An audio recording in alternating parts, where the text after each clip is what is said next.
હું અત્યારે ભુજ જિલ્લાના ઉપપ્રમુખ કચ્છ ભારતીય કિસાન સંઘના ઉપપ્રમુખ તરીકેની મારી જવાબદારી છે. બચાભાઈ માતા મારું નામ છે સાહેબ. આજે રજૂઆત કરી છે, તમે શું રજૂઆત છે? રજૂઆત એવું છે કે જે અમારી ગઈ સિઝનમાં જે નકલી જે ડીએપી મળ્યું છે એના માટે સાહેબને રજૂઆત કરી છે અને સાહેબે વાત પણ સાંભળી છે કે આને મોટામાં મોટો કૌભાંડ થયો છે. સાહેબને આજ દિવસ સુધી ખાલી બે ટેમ્પો ચાલક ખાલી પકડવામાં આવ્યા છે. એટલે સાહેબને અમે રજૂઆત કરી છે કે આ રજૂઆત છે ક્રાઇમ બ્રાન્ચને અને એસઓજીને તાત્કાલિક રજૂઆત થાય તો જ જે મોટામાં મોટો કૌભાંડ થયો છે એનો પર્દાફાશ થાય સાહેબ. કોના દ્વારા જે આ આચરવામાં આવે છે? હવે સાહેબ એ તો કૌભાંડીઓ દ્વારા આચરવામાં આવ્યો છે. આમાં બહુ અમને ખ્યાલ નથી કે કોના દ્વારા છે, એ તો તપાસનો વિષય છે સાહેબ. તો તમને કેવી રીતે ત્યાં ખબર પડી જાવ? અમને સાહેબ ખેડૂતોએ વાત કરી કે ભાઈ આ ડુપ્લિકેટ ડીએપી અમને દેખાય છે.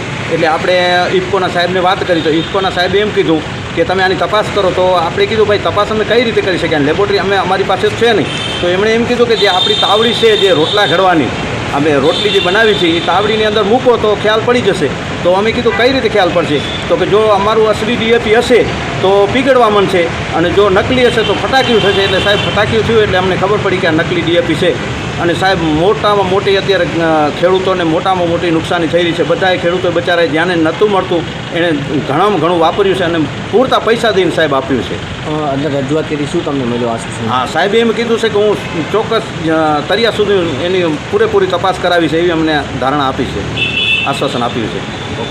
આજે અમારે જે ડુપ્લિકેટ ભચાઉ અને રાપર તાલુકામાં પુષ્કળ પ્રમાણમાં વાવેતરનો વિસ્તાર મોટો એટલે ડીએપીની અછત વધારે હતી. એના કારણે ડુપ્લિકેટ ડીએપી આવ્યું અને એના કારણે ડુપ્લિકેટનું વેચાણ પણ રાપર તાલુકામાં સૌથી વધારે વિસ્તાર વધારે હોવાના કારણે એના કારણે ખેડૂતોના ઉત્પાદનમાં 30થી 35% ઉત્પાદનમાં ઘટાડો આવશે.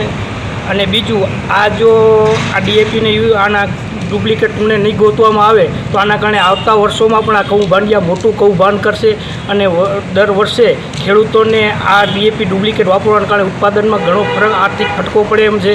અને તાત્કાલિક સરકાર દ્વારા આની જે ડુપ્લિકેટ છે એને કારણની સજા કરવા ગોતી અને સજા કરે અને આવતા વર્ષે ડુપ્લિકેટ ન બને એની આગમચેતી અને જે આ બન્યું છે એના જે કૌભાંડીઓ હતા એને તાત્કાલિક ગોતવામાં આવે. એસઓજી અથવા ક્રાઇમ બ્રાન્ચ દ્વારા ઊંડી તપાસ કરવામાં આવે કે કેટલા ટન આ બેગમાં નહીં પણ ટન અને મેટ્રિક ટનમાં પણ કદાચ આ ડુપ્લિકેટ ડીએપી વપરાણું હશે.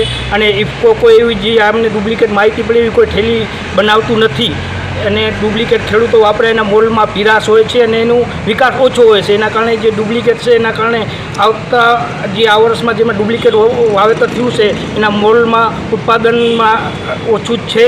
તેથી આવતા વર્ષમાં ન બને અને અત્યારે જે કૌભાંડીઓને તાત્કાલિક પકડી અને સજા કરે બસ.